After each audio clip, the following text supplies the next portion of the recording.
इस एपिसोड की शुरुआत में सारे के सारे लोग स्पेशल लैडर कंपटीशन के लिए तैयार हो चुके थे। सभी वो जल्दी आगे बढ़ते हुए सीढ़ी के ऊपर चढ़ने की कोशिश करते, लेकिन यूकी पहले आराम से वहां पर खड़ा होता और पहले वो देख रहा था कि ये स्पेशल लैडर है किस तरह के। यूकी के दोस्त वगैरह उसे कहना चाहते कि यूकी क्या कर रहे हो, तुम जल्दी चलना चाहिए हमें, वरना वो वाटर पीक के लोग पहले ही ऊपर चले जाएंगे, हम इस कंपटीशन में हार एक्सेप्ट नहीं कर पाएंगे। तो यूकी अपने दोस्त से कहता कि तुम जाओ, मैं आता हूं, तुम्हारे पीछे ही आ जाऊंगा। लेकिन यूकी जल्दबाजी करने वाला नहीं था, वो पहले हर एक लैडर को ना टेस्ट कर रहा होता है कि उसके अंदर किस तरह की पावर है, क्या इसके अंदर खासियत हो सकती है। यूकी कहता कि यहाँ पर जितने भी लैडर है ना वो सब एक्सट्रीमली एक्स्ट्राऑर्डिनरी है, मतलब हर एक लैडर के अंदर खास तरह की स्पेशल एनर्जी और स्पेशल पावर मौजूद है। और जितने स्टेप को हम ऊपर चढ़ते जाएंगे ना तो उतना ही ज्यादा हमारी पावर को टेस्ट करता है, मतलब कि हर एक स्टेप पिछले वाले से ज्यादा टफ होता जाता है। अगर ये टफ ज्यादा हो गया और कल्टीवेटर ने प्रेशर में आकर ऊपर बढ़ने की कोशिश की ना तो यहाँ तक कि उसकी स्पिरिट भी डिस्ट्रॉय हो सकती है, क्योंकि लैडर का प्रेशर इतना ज्यादा तब हो जाएगा जिसको हैंडल करना नामुमकिन होगा। तो यूकी सबसे पहले अपनी पावर को चेक करता है और अपनी पावर को एक्टिवेट करने के बाद वो जैसे सारे के सारे लैडर को देखता है ना वो कहता है कि ये जो जितने भी लैडर है ये सारे के सारे लैडर मिलकर पार्लियामेंट फॉर्मेशन का कोर बनाते हैं, और अगर बाय चांस मैंने जितने भी लैडर की सारी स्पेशल एनर्जी को रिफाइन खुद में कर लिया ना तो पार्लियामेंट फॉर्मेशन जो है मैं उसको अच्छी तरह से यूज कर पाऊंगा और पार्लियामेंट फॉर्मेशन मेरी मुट्ठी में होगा। तो मुझे इस कॉम्पिटिशन जीतने से ज्यादा ये जो लैडर की पावर है ना उसको रिफाइन करने में ज्यादा ध्यान देना चाहिए। तो जैसे यूकी ये काम कर रहा था, जितने भी मास्टर वगैरह थे वो देखकर हैरान हो जाते कि यूकी कर क्या रहा है। उसके ऑरा को यूज करने की वजह से ये सारे के सारे लैडर जो है ना वो लड़ खड़ा रहे। लगता है कि यूकी यहाँ पर सारे के सारे लैडर को रिफाइन करने में लगा हुआ है, जो कि बहुत ज्यादा कमाल की बात है उसके लिए, क्योंकि इसको रिफाइन करने के लिए हमने तो किसी को नहीं रोका, लेकिन जिसके अंदर टैलेंट होता है वही ये काम कर पाता है। मास्टर डूजी तो यहाँ से कहने लग जाते कि क्या हुआ, तुझे बर्दाश्त नहीं हो रहा क्या यूकी जो इतना कमाल का टैलेंट दिखा रहा है उसको देखकर? तो सोच रहा होगा कि तेरा ये इतना कमाल का टैलेंट क्यों नहीं दिखा रहा, लेकिन मैं तुझे बता देना चाहता हूँ कि ये चंद कुछ नहीं कर सकता, वो तो निकम्मा हो गया। और अगर ये चंद यहाँ पर नहीं हो ना तो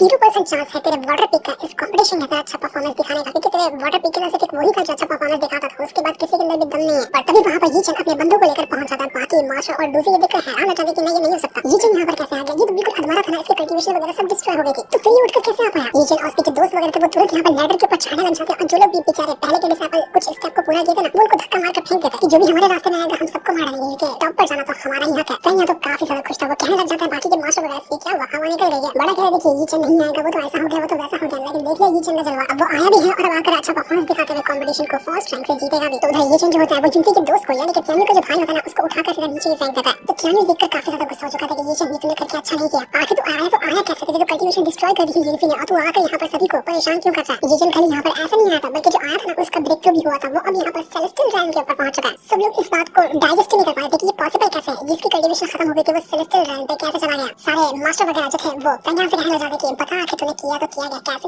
ये चंद इतना ज्यादा स्ट्रांग हुआ। तब हमें कुछ टाइम पहले का सीन दिखाया जाता है जब पैंगयान पहुंचा था ना फॉक्स टीवन के पास, और उसने उससे कहा था कि अगर तुम मेरा साथ दे तो यहाँ से बाहर निकलने में तो मेरे पास बहुत अच्छे गिफ्ट है, जिससे तुम्हारा जो डिसाइपल ये है ना वो बिल्कुल रिकवर हो जाएगा। तो उस टाइम पैंगयान ने फॉक्स टीवन की डील मान ली थी, उसको किसी भी तरह से बाहर निकालने की कोशिश करेगा, इसके बदले उसने खास तरह की पिल दी थी उस पैंगयान को, और जैसे ये ने वो पिल खाई वो ना सिर्फ अपनी कल्टीवेशन रिकवर कर पाया बल्कि सेलेस्टियल रैंक को ब्रेक थ्रू भी कर पाया। तो पैंगयान बाकी मास्टर से झूठ कह रहा है कि देखो कुछ खास बात नहीं है, हमें जो ना एक डिवाइन टेक्निक मिली थी उसको मैंने ये को पास ऑन कर दिया, उसने उसको कल्टीवेट किया, इससे उसकी पुरानी कल्टीवेशन रिकवर हुई और वो ब्रेक थ्रू भी कर पाया। और मुझे लगता है कि ये सारी चीज करना रूल के खिलाफ है, रूल के ऐसा कुछ में नहीं लिखा कि डिवाइन टेक्निक को कल्टीवेट नहीं कर सकते, वो तो सबके सामने झूठ कह रहा था। और उसकी सारी झूठ को ना बाकी मास्टर तो पकड़ लेते क्योंकि उनको पता था कि ऐसा कोई टेक्निक नहीं है जो कल्टीवेशन डिस्ट्रॉय को ठीक कर दे और वापस से ब्रेक थ्रू भी करवा दे, लेकिन वो लोग मजबूर थे क्योंकि उनके पास कोई सबूत ही नहीं था कि ये पैंगयान फॉक्स टीवन से मिला हुआ है, इस वजह से वो कुछ नहीं कर सकते थे। वो कहते कि ठीक है कोई बात नहीं, ये चंद बड़ा दिखा रहा है कि वो टॉप की रैंकिंग हासिल करेगा, ये स्पेशल लैडर का कंपटीशन उसके लिए हलवा नहीं होगा, उसकी उसी के अंदर हवा निकलने वाली है। उधर ये सभी को धमका रहा था कि जो भी मेरे रास्ते में आएगा ना सच बता रहा है कि को काट डालूंगा, इसलिए मेरे को तो आंख उठाकर भी देखना नहीं अगर जिंदा रहना चाहता हो तो। आज मैं तुम सबके सामने ये साबित करके दिखाऊंगा कि कौन है इस पूरे के पूरे तियानयुआन सेक्ट का नंबर 1 डिसाइपल। यहाँ जितने पीक है जितने भी हजारों डिसाइपल मौजूद है ना उनमें से नंबर 1 कौन आता है। आज तो मेरी पावर का अंदाजा होने वाला है। अपने भाई की वजह से तियानयु जो होता है वो ये से मुकाबला करने के लिए चाहता है, लेकिन कोई फायदा होता नहीं, ये उसको उठा पटक मार कर उसकी हालत खराब कर देता है। और जितने भी बाकी डिसाइपल वगैरह थे वो लोग भी यहाँ पर उस तियानयु के ऊपर अटैक करने लगे थे। तियानयु बहुत मार खाता है, वो अपने भाई की वजह से फाइट करने आया था, लेकिन अब वो भी खुद यहाँ पर उस लैडर से नीचे जा गिरा था। ये देखकर लिंगलिंग जो होती है वो तुरंत जाती है ये के ऊपर अटैक करने के लिए, लेकिन ये अपने आइस ड्रैगन को समन कर लेता है और उसकी वजह से उसका अटैक देकर मार चुका था जिंग के ऊपर, जिससे वो बेचारी वहां पर नीचे गिरने से पहले लटक जाती है। जरा सा तेज होती तो वो नीचे गिर ही जाती। जितने भी लोग थे वो सभी कहने लग जाते कि ये चंद पहले वाला ये नहीं है, इसके साथ कुछ तो गड़बड़ लग रही है, ऐसा लग रहा है कि कुछ तो कांड करके यहाँ पर आया हुआ तभी इतना ज्यादा स्ट्रांग हो गया। सारे मास्टर भी इस चीज पे हामी भरते हैं और वो पैंगयान से कहते हैं कि पैंगयान बस एक बार ये कॉम्पिटिशन खत्म हो जाए उसके बाद हम अच्छे से इन्वेस्टिगेशन करेंगे कि तूने कौन सा कांड किया और तेरे खिलाफ कुछ भी मिला ना तो बेटा तू तो गया। यहाँ पर इतना बड़ा कांड हो रहा था, सब लोग अपना एक दूसरे में बिजी थे, लेकिन हम यूकी को देख पा रहे हैं वो तो अभी तक बिंदास पहले स्टेप के ऊपर ही खड़ा था, वो ऊपर जा ही नहीं रहा था बल्कि वहीं पर खड़े होकर पूरी की पूरी फॉर्मेशन की पावर को खुद में रिफाइन कर रहा था। जुई और मयूर ये देखकर बिल्कुल हैरान हो चुके थे कि यूकी कर क्या रहा है, क्या इसको ऊपर नहीं जाना, क्या पूरा दिन यहीं पे खड़ा रहेगा, इस कॉम्पिटिशन फिनिश नहीं करना है। उधर ये जन काफी ज्यादा ऊपर आगे पहुंच चुका था, थोड़ा सा और बचा था जो कि 65 कप तक का रिकॉर्ड है ना, वो उससे थोड़ा ही पीछे होता। अगर उसको पता लगा तो वो रिकॉर्ड बना लेगा। ये चल गया कि आज मुझे रिकॉर्ड बनाने से, आज मुझे इस कंपटीशन को फर्स्ट रैंक से जीतने से कोई भी नहीं रोक सकता। पर तभी फॉक्स जिमन जो होती है ना, वो तुरंत ही ये चैन के जरिए ये जो स्पेशल लैडर वगैरह है उसके अंदर से फार्लिमेंट की पावर को निचोड़ने की कोशिश करती है, क्योंकि उसको पता है कि अगर एक बार फार्लिमेंट की पावर वो निचोड़ जाए ना, तो उसको किसी की जरूरत नहीं लगेगी, उसके बाद वो खुद बाहर आ सकती है, क्योंकि उसको भी तो फार्लिमेंट फॉर्मेशन से ट्रैप किया गया। तो वो सिर्फ ये चैन का इस्तेमाल करेगी, उसने कुछ पावर दी उसको, और उसके बाद जब वो लैडर के ऊपर आया तो अब यहाँ पर उसके जरिए वो फार्लिमेंट की पावर निचोड़ रही थी। लेकिन ये काम वो कर नहीं पाती, क्योंकि उसकी पावर टकरा जाती है यूनिटी की पावर से, क्योंकि यूनिटी भी यहाँ पर उसी फॉर्मेशन को रिफाइन कर रहा था ना, तो यूनिटी की पावर उस फॉक्स जिमन की पावर से ज्यादा थी। इस वजह से फॉक्स जिमन का ये वो वार जो होता है वो खत्म हो जाता है, और यूनिटी की पावर वहाँ पर एक्टिव रहती है, जो अभी तक के फॉर्मेशन को रिफाइन कर रही थी। यूनिटी कहता है कि ये पावर देखकर मुझे समझ आ चुका है कि ये जो हरकत हुई है, जो ये चैन इतना स्ट्रांग बना है ना, वो फॉक्स जिमन की वजह से बना है। फॉक्स जिमन भी उसके जरिए इस फार्लिमेंट फॉर्मेशन को अपने कंट्रोल में लेना चाहती है। तो फॉक्स जिमन यहाँ पर यूनिटी से कहना चाहती है कि यूनिटी बड़ा दिमाग लगाया तुमने, तभी तो मुझे तुम इतने ज्यादा पसंद हो, क्योंकि तुम हर चीज का तोड़ निकाल लेते हो। लेकिन कोई बात नहीं, एक बार मैं इस स्पेशल लैडर की सारी फार्लिमेंट की पावर को निचोड़ लूं ना, उसके बाद मुझे आजाद होने से कोई नहीं रोक सकता। और ये करने का सिर्फ मेरे रास्ते का एक ही कांटा है, जो कि तुम हो, और तुम्हें खत्म करना मुझे आता है। वो तुरंत अपनी पावर का यूज करते हुए यूनिटी के ऊपर अटैक करने लग गई थी, ताकि यूनिटी जो यहाँ पर काम कर रहा था ना वो खत्म हो जाए, और वो अपनी पावर की मदद से इस फॉर्मेशन को रिफाइन ना कर सके। और यूनिटी भी अपनी पावर का यूज करके बिंदास वहां पर खड़ा था, वो पूरी ताकत लगा देता था किसी भी तरह से वो इस फॉर्मेशन को रिफाइन कर ले। पर तब वो जो फॉक्स जिमन होती है वो यूनिटी के स्पेशल वर्ल्ड के अंदर आकर पहुंच जाती है, और कहती है उसके पास आकर कि बस एक बार ये फार्लिमेंट फॉर्मेशन को मेरे हवाले कर दो, इसको रिफाइन करना तुम छोड़ दो, उसके बाद मैं तुम्हारी हो जाऊंगी। तुम जो करना चाहे ना वो मेरे साथ कर सकते हो, मैं हमेशा तुम्हारे साथ रहूंगी, तुम्हारे लिए हर कुछ करने को तैयार रहूंगी। बताओ क्या तुम मेरा साथ दोगे? वो यूनिटी को रुझाने की कोशिश करती, ताकि यूनिटी उसकी बातों में आ जाए और उसको वो आजाद करे। वो यूनिटी को कोई ऐरा गैरा ठरकी लंडा समझ रही थी, लेकिन यूनिटी ऐसा थोड़ी ना। तो यूनिटी कहता है कि अबे बचकानी फॉक्स जिमन, तुझे पता है मेरा ना पिछला जो लाइफ था उसमें मैंने इतनी सारी सुंदर लड़कियों को देखा जो कि हेवन से आई हुई थी, जब उनसे मैं नहीं पिघला तो तेरी क्या औकात है, तो उससे मैं कैसे पिघल जाऊंगा? तो ये घटिया से ट्रिक ना बंद कर दे। लेकिन फॉक्स जिमन रुकने को तैयार नहीं थी, उसको पता था कि यही उसके पास मौका है, अगर ये मौका गया तो वो तो उस टावर के अंदर से कभी बाहर नहीं आ पाएगी। इस वजह से वो वापस से फॉर्मेशन की पावर को एब्सॉर्ब करना थी। फॉर्मेशन दो तरफ बढ़ चुका था, मतलब एक हिस्सा यूनिटी रिफाइन करने में लगा हुआ था, एक हिस्से को वो फॉक्स जिमन रिफाइन करी थी, जिसकी ताकत ज्यादा होगी वो पूरी तरह से रिफाइन करेगा। उधर फेंगियान ये देखकर बिल्कुल परेशान हो चुका था कि ये क्या हो रहा है, फॉक्स जिमन ने तो ऐसा कुछ कहा नहीं था, वो तो खाली पावर दी थी ना ईचन को, अब ईचन के जरिए ये क्या काम करा दी? ईचन कितनी तकलीफ में लगता है उस फॉक्स जिमन ने मुझे बेवकूफ बनाया, धोखेबाजी की है मेरे साथ। बाकी मास्टर भी उसकी बात सुनकर समझ गए थे कि ये ना फॉक्स जिमन के साथ मिल गया था, और उसे डील करके इसने ईचन को रिकवर कराया। वो कहते हैं कि तुम्हारी हिम्मत कैसे हुई कि तुमने एक डीमन का साथ दिया, उसकी मदद ली, तुमने हर रूल तोड़ा है, तुम बचोगे नहीं। लेकिन फेंगियान कहते कि तुम मुझ पर इल्जाम लगा लो, तुम्हें तो इल्जाम लगाना चाहिए गिनती के ऊपर, क्योंकि गिनती तो उस फॉरेस्ट के अंदर गया था, वो घोस्ट टावर के पास भी गया था, लेकिन बिना किसी तकलीफ के वो बिंदास वहां से लौट आया। तो नहीं लगता कि उसने उस फॉक्स जिमन के साथ पहले कुछ डील की होगी, तभी तो वो उसको जाने दी। तो जब मुझ पर सवाल उठ रहा है तो सवाल पहले गिनती के ऊपर उठना चाहिए। ये लोग यहाँ पर बातें करते कि तभी वहाँ पर एक दूसरे सेट के बंदे आने लग जाते हैं, जिनका सेट का नाम था ज़ोंग चैन सेट, और वहाँ का लीडर यहाँ पर आया हुआ था। यहाँ पर आने के बाद वो कहने लग जाता है कि मैंने सुना कि यहाँ पर एक हेवनली लैडर का कंपटीशन हो रहा है। मैंने इस कंपटीशन के बारे में पहले भी कई सारी बातें सुनकर रखी थी, लेकिन कभी ऐसा मौका नहीं मिला इसको देखने का। हम लोग ये तक सुना है कि ये स्पेशल लैडर किसी भी डिसेबल की कल्टीवेशन को इंप्रूव भी कर सकता है, अगर वो इसके रहस्य को समझ जाए तो हम क्या कह रहे थे कि हम यहाँ पर इसलिए आए हैं ताकि तुम्हारे जो स्पेशल लैडर है ना उसको कुछ टाइम के लिए उधार ले सके, क्योंकि हम तुम्हारे ही सेट के आस पड़ोस के सेट वाले हैं। तो हम सब एक साथ अगर मिलकर आगे बढ़ेंगे तो ये अच्छी बात होगी ना, इसलिए तुम हमारी हेल्प करो, हम तुम्हारे फ्यूचर में हेल्प कर देंगे, और ये स्पेशल लैडर हमारे हवाले कर दो। तो देखते देखते बाकी के जो सेट वाले थे ना वो लोग भी यहाँ पर आकर पहुंचने लग जाते हैं। जितने भी ये 4 मेजर सेट है, मतलब इस इलाके के अंदर 4 टॉप के सेट है, जिनसे एक तियानवान सेट भी आता है, तो जितने भी मेजर सेट थे ना सबके बंदे यहाँ पर आ रहे थे, सब लोग को चाहिए था ये स्पेशल लैडर। तो वो लोग कहते हैं कि देखो वैसे भी हम सब ना उस सीक्रेट रैंक के अंदर अपने डिसाइपल को भेजने वाले हैं, तो बेहतर हुआ कि वहाँ जाने से पहले ही डिसाइपल एक दूसरे को जान ले, एक दूसरे के साथ दोस्ती बनाने तो अच्छा रहेगा ना। तो यही के लिए हम यहाँ पर पहुंचे हुए हैं। उम्मीद है कि तियानवान सेट के जो सेट लीडर है वो इसके लिए मना नहीं करेंगे, वो हम सबके यहाँ पर आने से खुश होंगे। सही कह रही हूँ ना मैं? तो ये सुनकर एल्डर डोजी और बाकी के जितने भी एल्डर वगैरह थे वो सब तियानवान सेट के वो गुस्सा हो जाते कि तुम लोगों की हिम्मत कैसे हुई, ये सही नहीं कर रहे तुम, ये स्पेशल लैडर हमारा है, तुम सब यहाँ पर क्यों आए हो? तो यहाँ पर बाकी लोग कहने लग जाते कि देखो सीक्रेट रैंक एक बहुत ही खास जगह है, और हम चाहते हैं कि वहाँ पर जाने वाले जो भी लोग हैं ना वो सिर्फ टॉप के लोग हो, ऐसे अरे गैरों को वहाँ पर जाने का मौका ना मिला जाए तो बेहतर होगा। इसलिए हम सब यहाँ पर अपने डिसाइपल वगैरह को लेकर आए, और हम सोच रहे थे कि यहाँ पर सभी सेट के डिसाइपल का एक कंपटीशन हो जाए, सभी लोग यहाँ पर स्पेशल लैडर के ऊपर चढ़ने की कोशिश करेंगे, जो अच्छा परफॉर्मेंस दिखाएगा उसी को सीट मिलेगी वहाँ सीक्रेट रैंक के अंदर जाने की। जिससे होगा ये कि तियानवान सेट के लोगों को जितनी सीट मिली थी ना, अब इससे हो सकता है कि उनकी भी सीट दूसरे सेट वाले खा जाए, अगर वहाँ पर उनसे कोई ज्यादा टैलेंटेड निकला तो। इसी वजह से तियानवान सेट के जितने भी मास्टर थे वो परेशान थे कि नहीं ये सही बात नहीं है। तियानवान सेट के सेट लीडर कहते हैं कि देखो तुमने अपने सेट के ना सिर्फ टॉप के डिसाइपल को लेकर आए, क्योंकि तुम्हारा इरादा यही था, और तुम लोग यही सोचते हो कि हमारे तियानवान सेट के अंदर ऐसा कोई भी बंदा है ही नहीं जो इतना काबिल हो सीक्रेट रैंक के अंदर जाने के लिए, तो इसलिए तुम हमारी वाली जो स्पॉट है उसको छीनना चाहते हो। इसी वजह से तुम यहाँ पर आए हो ना, लेकिन अफसोस कि तुम्हें गलत फहमी होगी, तुम यहाँ पर निराश होकर जाओगे। मैं साफ साफ कहता हूँ कि मैं तुम्हें ये काम करने के लिए नहीं दूंगा, जहाँ से आए हो उल्टे पैर चले जाते। ये सुनकर जितने भी मास्टर वगैरह थे दूसरे सेट के वो कहते कि देखो ये तो तुम गलत काम कर रहे हो, अगर फिर ऐसा रहा तो हम अपने डिसाइपल को अपने तरीके से ये सिचुएशन हैंडल करने के लिए भेज देंगे, फिर अफसोस कि तुम्हें बुरा लगेगा ये काम होगा। तो ये सुनकर तियानवान सेट के जितने भी लोग थे मास्टर वगैरह वो सभी आपस में बातें करते हैं, कहते हैं ठीक है अगर ये लोग स्पेशल लैडर के ऊपर चढ़ना चाहते हैं ना तो उनको चढ़ने देते हैं। मुझे हमारे यूनिट और हमारे डिसाइपल के ऊपर पूरा भरोसा है कि वो अपनी काबिलियत दिखाते हुए इन सभी को हरा देंगे। ऊपर से वैसे भी ये स्पेशल लैडर आज ढंग से काम नहीं करा कि उस फॉक्स की वजह से कुछ भी गड़बड़ होती है तो हमारे डिसाइपल को कुछ नहीं होगा, बल्कि इनको ही गड़बड़ होगी, और क्या हमें डिसाइपल को ही नुकसान उठाना पड़ेगा। वैसे भी हम लोग इतने कमजोर नहीं कि किसी की दी हुई धमकी से हम लोग डर रहे हैं, हमारा यूनिट है ना वो हमें यहाँ पर जरूर जीत दिलाएगा। तो पहले जो था वो ये देखकर कहना चाहते कि तुम लोग आके इनकी डील पे कैसे हम नहीं भर सकते हो। उसको डर था कि अगर ऐसा हुआ तो उसके नीचे की भी स्पॉट जा सकती है। तो वो कहता है कि नहीं, ये गलत बात है, तुम बाकियों को स्पेशल लैडर यूज करने नहीं दे सकते। तो सेकंडर कहता है कि तू तो बीच में बोल ही मत, एक बार ये मामला खत्म हो जाए उसके बाद तो तेरा अलग से हिसाब किताब करूंगा। ऐसे साइड हो जाओ, जैसा मैं कहता हूँ सबको वो मानना पड़ेगा। तो ये सुनकर फ्रैंकलिन बहुत ज्यादा गुस्सा हो जाता है। वो धमका देता है कि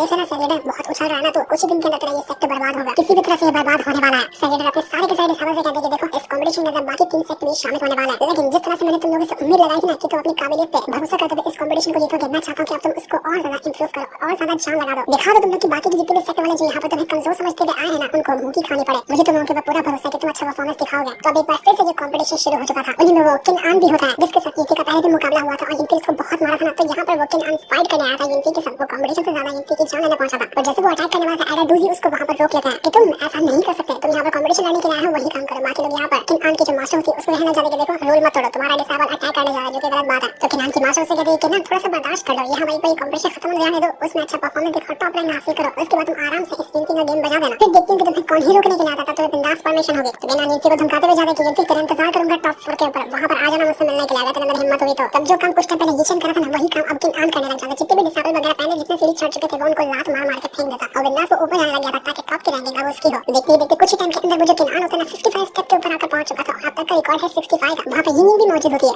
जो देखकर वो किन आन को बहुत ज्यादा गुस्सा हो जाता है, क्योंकि पहले भी इसका और किन आन का पंगा हुआ था ना। तो सीधा वो किन आन से लड़ने के लिए चली जाती कि तेरी हिम्मत कैसे हुई तू यहाँ पर आया। लेकिन फिर भी किन आन उससे ज्यादा स्ट्रांग होता। तो यिनफी यहाँ पर यिनिंग से कहता है कि यिनिंग तुम्हें पता है ना तुम कितनी कमाल की हो, जितना ज्यादा गुस्सा होती है उतना ज्यादा तुम्हारी पावर इंक्रीज होती है, तो और ज्यादा गुस्सा हो जाओ, देखो उस किन आन को भी तुम क्या कर सकते हो। तो ये सुनते साथ ही वो जो यिनिंग थी वो एकदम गुस्सा हो चुकी थी। वो यहाँ पर यिनफी जो होता है उसको गुस्सा दिलाने के लिए और सारी बातें बता रहा था कि ऐसा इमेजिन करो कि सबके सामने उस यीचन ने तुम्हें प्रपोज किया, वो तुमसे शादी करना चाहता है, तुम तो यीचन को नफरत करती हो ना, तो तुम किस तरह से रिएक्ट करोगे ये सोचोगे ना, तो तुम्हें और ज्यादा गुस्सा आ जाएगा। तो यहाँ पर जैसे ही यिनिंग देखती है उसको दिखाने लगता है कि यीचन बड़े गंदे तरीके से घटिया तरीके से उसको प्रपोज करने के लिए आया हुआ है। वो कहता है कि मेरी चिकन लेग पीस कहाँ जा रही है, मैं तुम्हें कच्चा ही चबा जाऊंगा, क्या मेरी रानी बनोगी। तो ये सपना देखने के बाद यिनिंग इतनी ज्यादा गुस्सा हो जाती है कि जिसका हिसाब नहीं था। वो कहती कि मैं यीचन को जान से मार डालूंगी। यीचन की जगह उसको किनान नजर आता है तो वो किनान को यीचन समझकर कहने जाती थी बेटा किनान तुम मरेगा, तुम बचने वाला नहीं है। किनान भी देखकर हैरान कि बाप रे इसको क्या हो गया, अचानक ये पगला कैसे गई। वो तुरंत ही चला जाता है उस यिनिंग के ऊपर अटैक करने के लिए। और यहाँ पर यिनिंग और किनान के बीच में एक कमाल का बैटल शुरू हो चुका था, जहाँ पर किनान वैसे भी स्ट्रांग लग रहा था, लेकिन यिनिंग भी अब गुस्से की वजह से और ज्यादा स्ट्रांग हो चुकी थी और अब वो बहुत अच्छी टक्कर दे रही होती है किनान को। वो इतना मारती है किनान को, लेकिन किनान भी उसका अच्छे से मुकाबला करता है। दोनों का बैटल बहुत इंटेंस तरीके से चल रहा था। ऐसा कह पाना काफी ज्यादा मुश्किल था कि इसमें कौन अच्छे से जीतेगा और कौन नहीं जीत पाएगा। यहाँ पर ये कहना चाहिए कि चलो अच्छा है कि कुछ टाइम के लिए यिनिंग किनान को रोक कर रखिए, मेरा बस काम होने ही वाला है, एक बार मेरा काम पूरा हो जाए ना उसके बाद मैं सबको उसकी औकात दिखाऊंगा। लेकिन तुरंत यहाँ पर अपनी पावर को एक्टिवेट करता है और जैसे उसने अपनी पावर को एक्टिवेट किया था अपने स्पेशल वर्ल्ड के अंदर, जहाँ पर वो फॉक्स डेमन आई हुई थी उसको पहले वो ट्रैप करता कि आखिर तेरी हिम्मत कैसी हुई जो मेरे स्पेशल वर्ल्ड के अंदर घुसकर मुझे मैनिपुलेट कर रही है। वो उसको वहाँ पर ट्रैप कर चुका था। उसके बाद तुरंत अपनी कल्टीवेशन शुरू कर देता। तो वहीं किनान कहने लग गया था कि बस मेरा बहुत नाटक हो गया, अब मेरा मन भर चुका है इस यिनिंग के साथ फाइट करते हुए, तो मैं इसको मारने वाला हूँ। वो तुरंत अपनी पावर का यूज करते हुए कई सारे अटैक यिनिंग के ऊपर करता है, जिसमें से यिनिंग और ज्यादा कमजोर होने लग गई थी। लेकिन फिर भी यिनिंग रुकती नहीं, तब तक यिनिंग ने पूरी तरह से वो जो स्पेशल वर्ल्ड के अंदर घुस गई थी फॉक्स डेमन उसको वहाँ पर डिस्ट्रॉय करके रख दिया था। इस वजह से ही उस फॉक्स डेमन को बहुत ज्यादा तकलीफ होती है कि आखिर ये कैसे कर सकता है। मत ये छोड़ो नहीं, किस तरह के स्पेल का तुमने यूज किया जिस वजह से मेरा मैजिकल चार्म जो स्पेल था ना उसको तुमने डिस्ट्रॉय कर दिया। फिर उसने अपनी सोल का पार्ट भेजा था यिनफी के स्पेशल वर्ल्ड के अंदर, जहाँ पर वो यिनफी से बात कर पाई थी, लेकिन यिनफी ने अपनी पावर की वजह से उसके सोल के पार्ट को डिस्ट्रॉय किया। इससे उस फॉक्स डेमन को भी काफी तकलीफ हुई थी। उधर वो किनान जो था वो आगे बढ़ते थे, वो जो 65 फ्लोर होता ना वहाँ पर आकर पहुंच चुका था और यही था अब तक का सबसे बेस्ट रिकॉर्ड। आज तक किसी ने भी 66 के ऊपर कदम नहीं रखा है और यहाँ पर आकर एक भी अगर उसने ऊपर गया तो उसने रिकॉर्ड बना दिया समझा। किनान कहता है कि मेरे अंदर इतनी ज्यादा हिम्मत है कि 65 छोड़ मैं पूरी की पूरी सीढ़ियां 100 जो है क्रॉस कर सकता हूँ। तो उसके बाद वो यहाँ पर और ज्यादा ऊपर आने लग गया था। वो यिनफी को धमकाते हुए कहता है कि अबे यिनफी देख लिया ना मैं 67 पर आ चुका हूँ, तो यहाँ पहुंच भी नहीं पाएगा, तुम मुझसे मुकाबला करना तो भूल ही जा, तो मेरा कभी भी मुकाबला नहीं कर सकता। लेकिन यिनफी तो अभी तक उसकी बात को इग्नोर मारते हुए उस पार्लियामेंट फॉर्मेशन के कोड को रिफाइन करने में लगा हुआ था। जैसा लग रहा था ना कि अब यहाँ पर यिनफी का काम पूरा हो चुका है। यिनफी कहता है कि मेरा काम हो गया, अब मैं यहाँ पर दिखाता हूँ एक कमाल वाला शो, जिस शो का तुम लोग इंतजार कर रहे थे ना देखने का, अब मैं वो शो एक्टिवेट करने वाला। वो तुरंत यहाँ पर अपनी मार्शल स्पीड को समन करता है। जैसे उसकी मार्शल स्पीड यहाँ पर आई थी वो इतनी ज्यादा स्ट्रॉन्ग और इतनी ब्रूटल तरीके से आई हुई थी जिसका हिसाब भी था। आसमान को फाड़ कर आसमान के अंदर से वो एक लहाड़ी को बाहर निकालती है, थोड़े जैसा नजर आ रहा था और ये पूरा का पूरा बना होता है फायर एलिमेंट की पावर से। अब यिनफी ने यहाँ पर फायर एलिमेंट की पावर को पूरी तरह से अपने अंदर रिफाइन कर लिया ना, तो उसका हर एक अटैक फायर एलिमेंट की पावर से भरा हुआ था। मास्टर ये देखकर यकीन नहीं कर पाते कि क्या किया यिनफी ने। यिनफी तो ये कारनामा सचमुच करके दिखा दिया। हमें यकीन नहीं था कि यिनफी कर पाएगा, लेकिन यिनफी ने ये करके दिखा दिया। यिनफी अपनी मार्शल स्पीड को लेकर तैयार था कि अब मैं देखता हूँ कि कौन यहाँ पर मेरा मुकाबला कर सकता है। तो 67 पे गया ना मैं एक पल में 100 क्रॉस कर सकता हूँ। जितना यिनफी इंतजार किया था, जितना वो शान से बैठा था ना, अब यहाँ पर यिनफी अपना जलवा दिखाने वाला था। वो तुरंत अपनी पावर को एक्टिवेट करता है और जैसे उसने अपनी पावर को एक्टिवेट किया उसकी मार्शल स्पीड यहाँ पर उस हथौड़े को लेकर तैयार हो चुकी थी। वो हथौड़ा दे दी है यिनफी के हाथों में और यिनफी हथौड़ा लेकर चला जाता है उस किनान का गेम बजाने के लिए। क्या ही कमाल का सीन लग रहा था। यिनफी कहता है कि मेरा काम हो गया, जैसे मैंने उम्मीद लगाई थी कि ये फायर एलिमेंट फॉर्मेशन मुझे हेल्प करेगा, मुझे स्ट्रांग बनने में, मुझे यहाँ पर ये कॉम्पिटिशन जितवाने में। अब यहाँ पर ये काम हो चुका है। अब बस इंतजार की घड़ी, अब बस देखना है कमाल कि मैं किस तरह से इस कॉम्पिटिशन को कंप्लीट करता।